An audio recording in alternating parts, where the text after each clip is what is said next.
Hello friends, இதுக்கு முன்னாடி இந்த இடம் பார்த்துருக்கீங்களா? இது வந்து மேட்டூர் டேமில் இருக்கிற 16 கண் பாலம். ஜூன் 12ஆம் தேதி எல்லா வருஷமும் இந்த வழியாக தான் தண்ணி திறந்துடுவாங்க விவசாயத்துக்காக. அந்த தண்ணி வந்து ஈரோடு, திருச்சி, தஞ்சாவூர் அப்படிலாம் போய் நம்ம விவசாயத்துக்கு ரொம்ப ஹெல்ப்ஃபுல்லாக இருக்கும். இந்த வருஷம் வந்து மழையே இல்லாதனாலையும் கர்நாடகா நமக்கு தண்ணி கொடுக்காதனாலையும் தண்ணியே திறந்து விடல. எப்படி குட்டை மாதிரி இருக்குது பார்த்தீங்களா? இதெல்லாம் மழை தண்ணி. எங்கெங்கே குழி இருக்கோ அங்கெல்லாம் குட்டை மாதிரி நின்றுட்டுருக்கு. மேட்டூர் டேமுக்குள்ளேயே தண்ணி இல்லை. இன்றைக்கி நிலவரப்படி பார்த்தா கூட 43 அடி தான் தண்ணி இருக்குது. 120 அடி கொள்ளளவு உள்ள மேட்டூரில் வெறும் 43 அடி தான் தண்ணி இருக்குது.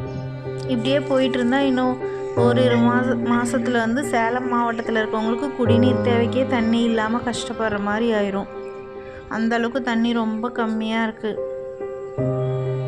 ஒரு குட்டை போல் அங்கங்கே தேங்கி நின்றுட்டுருக்கு.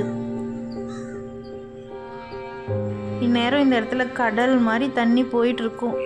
போன வருஷம் முந்தின வருஷம்லாம் இந்நேரம் 2 லட்சம் கன அடி தண்ணி இந்த இடத்துல திறந்து விட்டுருப்பாங்க. ஆனால் இன்றைக்கி பார்க்கும்போது தண்ணியே இல்லாமல்